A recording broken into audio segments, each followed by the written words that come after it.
Thank you, Jennifer. Thank you, worship team. That was fantastic. If we've not had the pleasure to meet, my name is Keith. I'm the lead pastor here.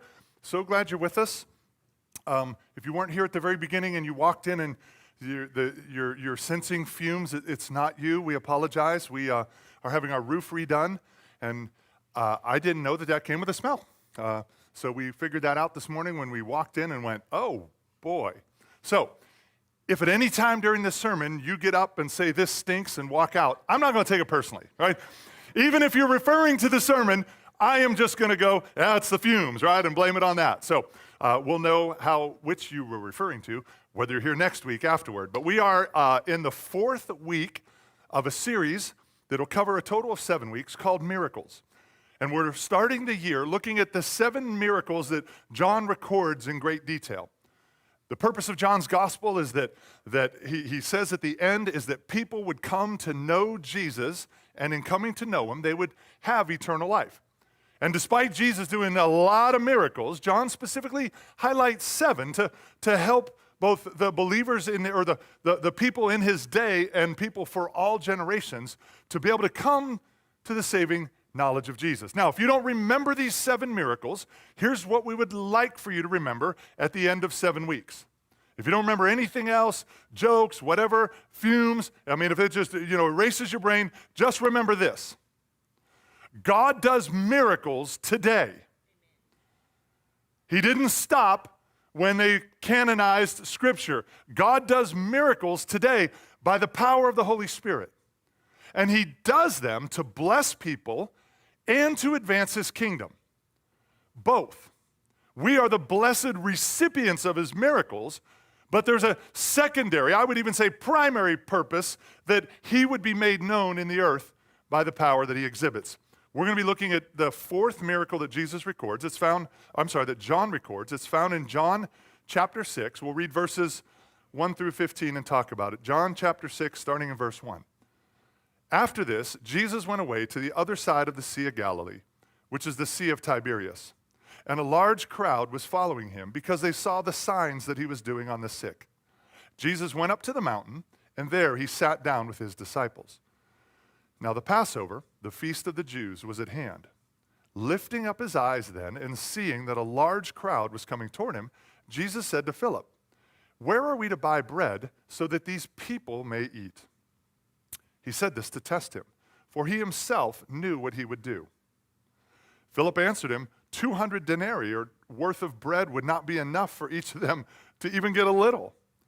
One of his other disciples, Andrew, Simon Peter's brother, said to him, "There is a boy here who has 5 barley loaves and 2 fish, but what are they for so many?" Jesus said, "Have the people sit down." Now there was much grass in the place. So the men sat down, about 5,000 in number. Jesus then took the loaves, and when he had given thanks, he distributed them to those who were seated. So also the fish, as much as they wanted. And when they had eaten their fill, he told his disciples, "Gather up the leftover fragments, that nothing may be lost." So they gathered them and filled 12 baskets with fragments from the barley loaves, left by those who had eaten. When the people saw the sign that he had done, they said, "This is indeed the prophet who is to come into the world." Perceiving then that they were about to come and take him by force to make him king, Jesus withdrew again to the mountain by himself. Apart from the resurrection, this is the only miracle of Jesus that's recorded in all 4 Gospels. So there is something that God is trying to make sure that we understand. And in our culture today, when you talk about the life of Jesus or the miracles of Jesus, those outside of the faith so oftentimes want to look and go, oh, it's a myth, right? It's a fairy tale. And yet here we see John, who's an actual eyewitness of these events. And not only is John an eyewitness, there were 5,000 other people, none of whom are ever recorded refuting that this happened. And in fact, we know it's not just a figment, because not only did they not refute, they end with these words, "Now we know he's a prophet." Because there was a common belief at that time that there would be another prophet who would come in the mold of Moses. And if you know much about Moses, For 40 years, during his time of leadership, manna arrived from heaven. Food was multiplied. So these people who were sitting here and going, this is a miraculous, beyond any shadow of a doubt. 5,000 of us are sitting here and eating food that didn't exist. Until they handed it to me, they're going, oh my gosh, this is the guy like Moses. So there's literally 5,000 witnesses attesting in making that proclamation, attesting to the validity of this miracle. Listen, our scriptures are not a fairy tale. You're not just believing in, something pie in the sky to help you deal with life's problems. Our God is real. And he has done things in the witness of many to make himself known as clearly as possible. Our passage starts off in verse 1 and says, after this, Jesus went away to the other side of the Sea of Galilee, which is the Sea of Tiberias. And a large crowd was following him because they saw the signs that he was doing on the sick. John's the only, although all four gospel writers, and I may include a few things that aren't necessarily in this text because each of the four writers include varying details. Like, for instance, John mentions it's the Sea of Galilee, also called the Sea of Tiberias. He's the only one that mentions this because John is very specifically writing to two audiences, to the Jewish audience who knew that region as the Sea of Galilee. And then 20 years after Jesus, up on the western shore came a town called Tiberias. And because they're in the Roman Empire at the time, they referred to that as the Sea of Tiberias. Same place, two different names, and it's one clue that John is trying to make sure that not just a narrow slice, but anybody. If it was called something new today, he probably would have added that name. But it's after the time of Jesus, it was added to it, this idea of a Sea of Tiberias. And the scripture says that there was a big crowd that was following the signs, the signs of healing. Now, John only records 7 explicit miracles, and yet he's crystal clear that there is so much more going on than even we're going to see in his gospel. My friends, God is up to way more than you and I can see. God is up to way more than you and I hear about. God is up to so much more than you and I could possibly be aware of. And I want to encourage you, if you look at the world and you're tempted to be dismayed, or you look at the way things are going and you're tempted to be discouraged, and you're tempted to say, oh God, where are you? I want you to remember that John only writes down 7 of a ton of things that God is up to. We have an entire crowd following him because they're seeing things that we don't get insight into. Our God is up to so much, even now in the earth. Passage goes on with this gigantic crowd coming, and in verse 5 it says, lifting up his eyes then, and seeing that a large crowd was coming toward him, Jesus said to Philip, where are we to buy bread so that these people may eat?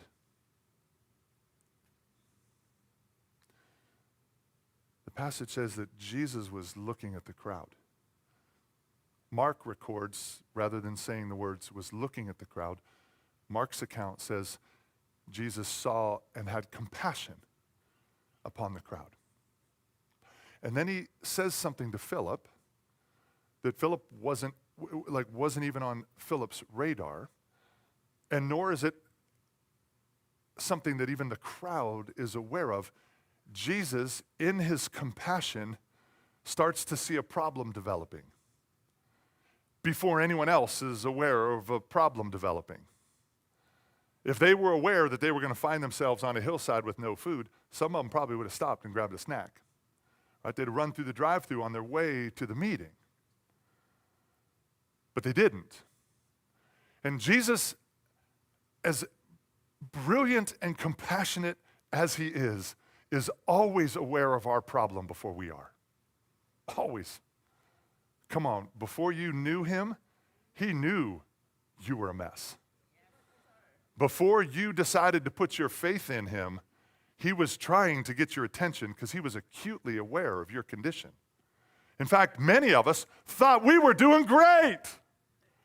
And Jesus is going, I'm sure you think you're doing great, and life's just Jim Dandy for you. But my friend, you got a problem. And it's not my judgment that is having me see your problem. I'm looking compassionately aware of that which you don't even know right now. And we understand that hopefully from a salvific sense, like that there was a time where we were separated from God, but the reality is many of us are heading toward problematic situations. And you need to understand now, God already knows and already is compassionate and already sees and is already making preparation. If we don't have that understanding, we're going to bump into problems and go, where's God? Why didn't he help me avoid this? And what we're going to see is that sometimes those problematic situations are just what God uses for you and I to see him. He was compassionate, and he knew that there was a problem before anyone else did. So he says, Philip, hey, where are we going to buy some bread? And in verse 6 it says, he said this to test him, for he himself knew what he would do. He's testing Philip. That doesn't mean he's tempting. It's not a test like, come and get it. He's not trying to tantalize him or draw him away. It's a test as in like in a learning situation. It's an exam. He's examining Philip, and he's helping Philip examine himself. And he's sort of checking his opinions. He's checking his condition. He's checking his disposition. And essentially this test is, do these folks know who I am yet?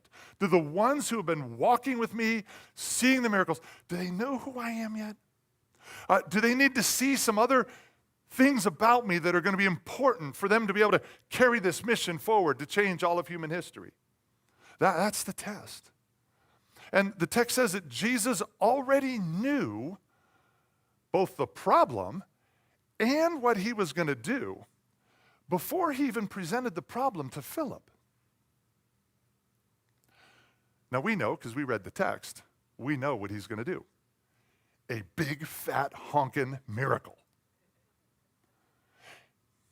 He knew before anyone was aware that there was a problem that he was going to do a grand miracle, which means that the miraculous is not God's last option.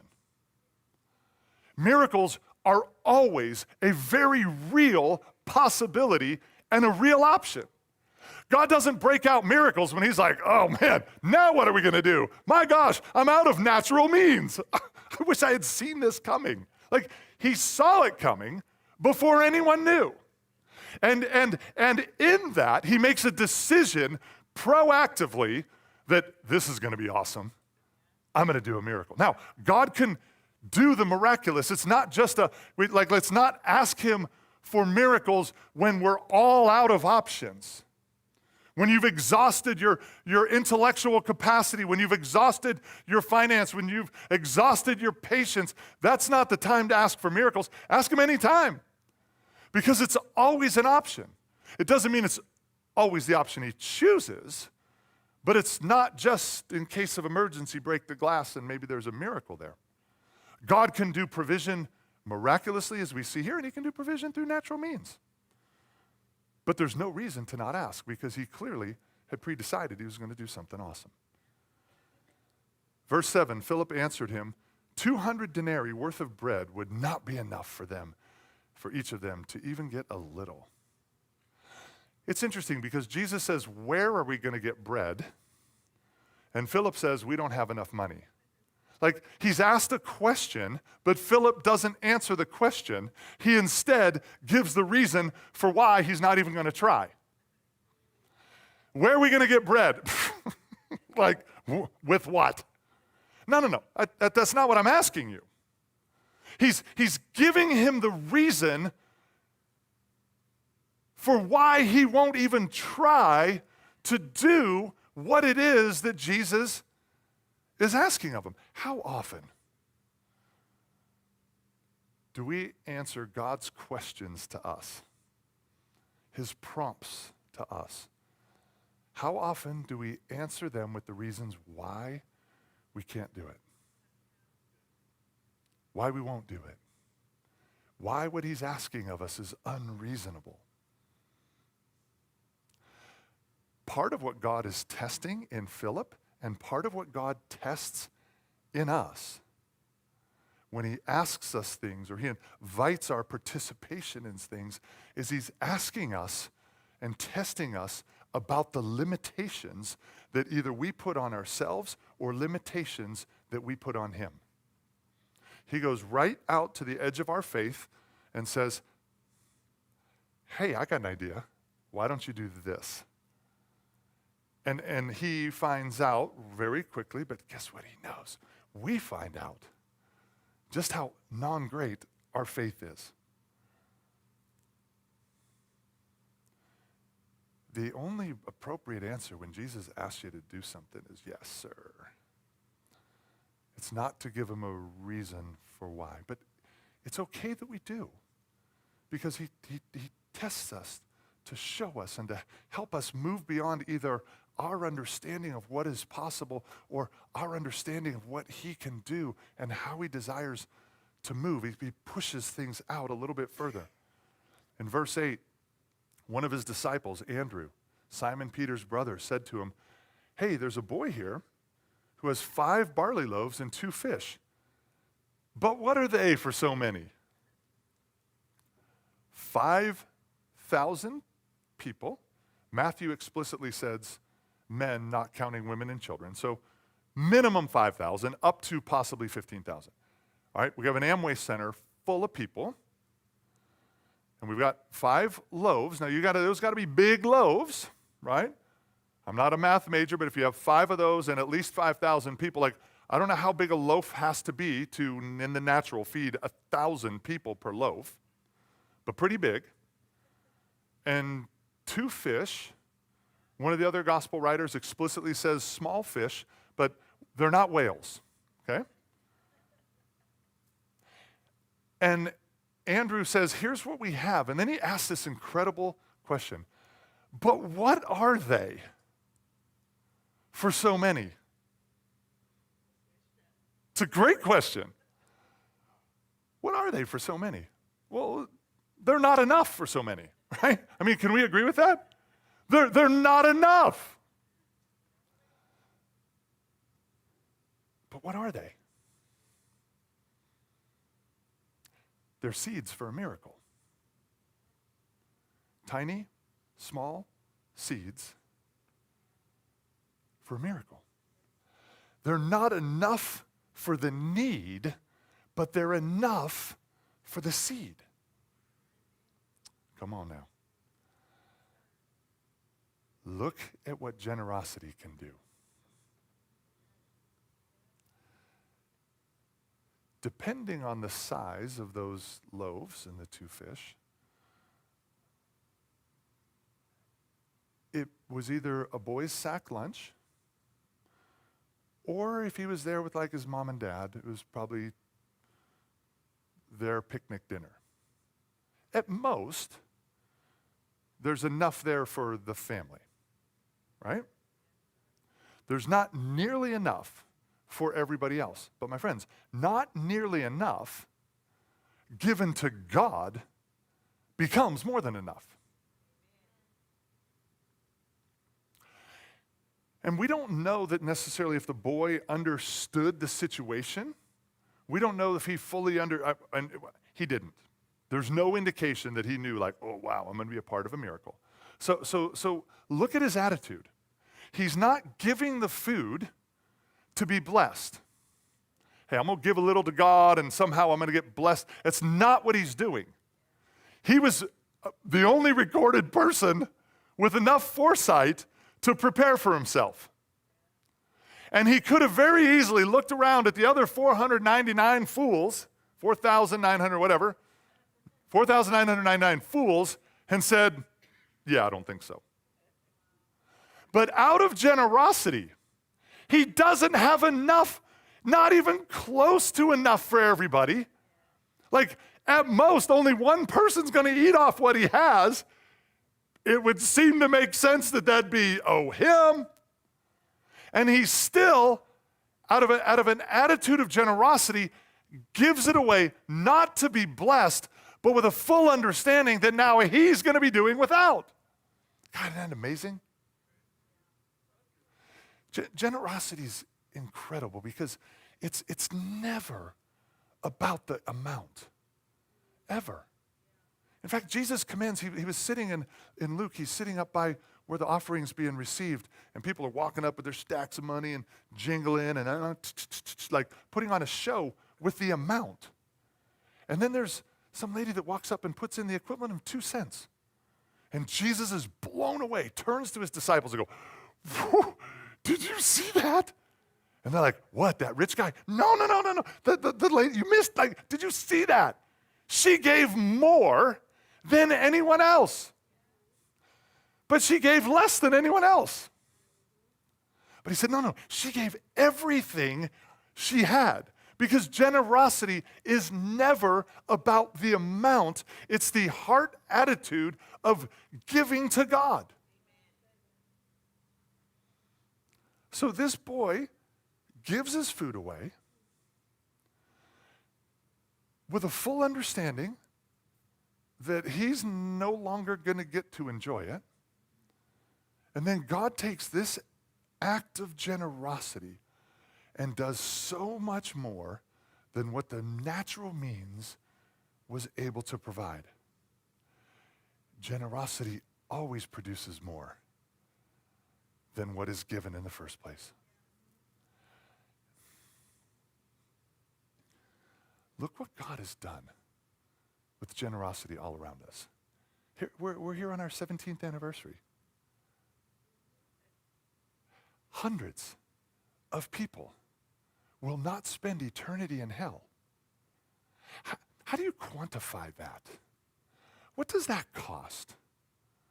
Is it like $100 a head? Like, how do you buy people or give toward people not spending eternity in hell? Hundreds. And if we account for your generosity toward missions, it is hundreds and hundreds and hundreds of people all across this globe. And then that's just direct. Now, each one of those having the capacity to, they're in Cuba now preaching the gospel that they've heard from you. We have people on the continent of Africa, the continent of Asia, sharing the faith that they first heard from you or someone you sent. How do you quantify emptying hell? And if that's not your thing, well, it should be. But if it's not, how many marriages have been fixed? Restored? How many children would grow up in households of divorce if not for your generosity? Hundreds. Just here. Just directly. And then indirectly, how many hundreds could each of those that you've touched? Extraordinary. The city, okay, great. If that's not your thing, we're sitting in Ocoee, Florida right now. Do you understand that many of you live here or do business here or go to church here at least? This city is different by virtue of your generosity through this house. Man, I wish you could see what I see. And I wish I could see what God sees. But let me just tell you one thing I see. This week, we were doing a sermon planning meeting, and somebody from the Ocoee Police Department walked in and said, hey, I know I've only been in your building on special occasions, but the brass has asked me to come and ask if you would join a task force but I'm not going to get into it because we're online. There is an emerging problem in our city, and we need your help.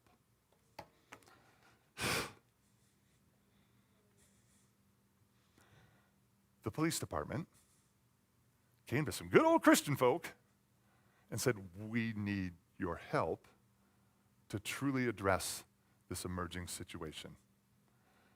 And you know what I could have done is gone, man, how are we going to pay for that? And then I remembered, oh yeah, some of y'all got loaves and fish.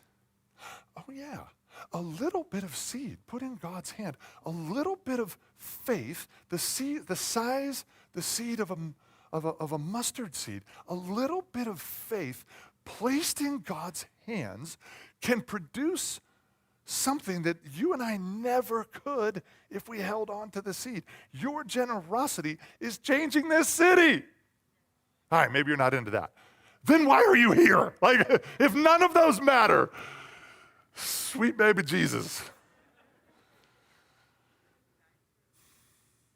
God does something all around us with generosity, and nobody in this room has put forth enough resources to make all of that happen. None of you have. But you put seed in, and God did it. All right, anyway, let's keep going. Verse 11. Jesus then took the loaves, and when he had given thanks, he distributed them to those who were seated. So also the fish, as much as they wanted. And when they had eaten their fill, he told his disciples, gather up the leftover fragments that nothing may be lost. So they gathered them up and filled 12 baskets with fragments from the 5 barley loaves left by those who had eaten.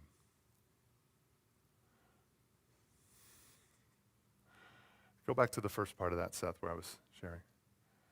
Jesus took the loaves and gave thanks. Jesus is giving thanks for an impossibly little provision. When's the last time you thanked God for not having enough?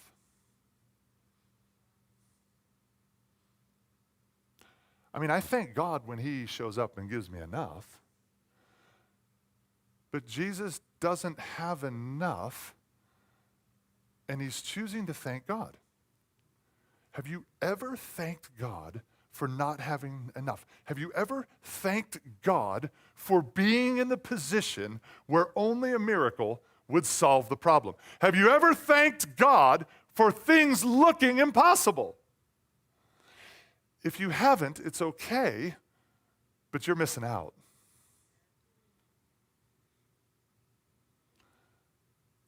The little that you and I have is a seed for a miracle in God's hands.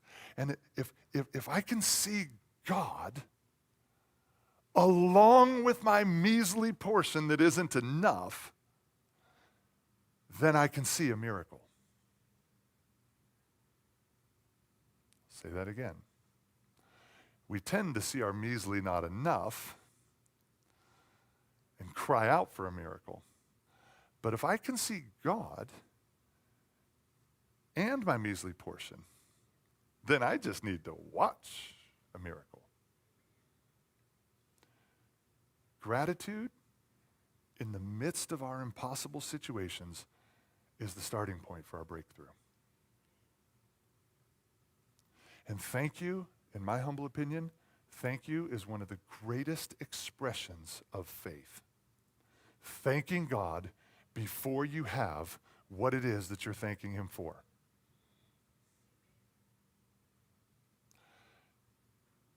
It says that they distributed from not enough, plus gratitude, they distributed enough that everybody had as much as they wanted. Now, Mark includes that Jesus blessed the food and he handed it to his disciples, who then did the distribution. I hope you don't miss this. See, there's miracles that God does, and then there's miracles that God does through you. He's the source. He does it. You aren't multiplying food. You don't have that capacity, but you have the capacity to do what God has asked you to do, And many times for the end recipient, it's miraculous. Now, he's got 5 loaves and 2 fish and 12 disciples. I mean, taking 2 fish and cutting it into 12ths. And then going, hey, there's your 600 over there. Have fun. So taking 5 loaves, chopping it up. I mean, you're talking about the miracles, figuring out how to cut 5 loaves into 12 pieces, in my humble opinion. So a dude's got, what, 1/5 of a 12th, and a 12th or there's 2 fish, a 1/6 of a fish. And he's walking out and starts handing it to 600 people by 12 times over. 500, I don't know. Who cares? I'm not doing math in the second service without coffee and a cupcake.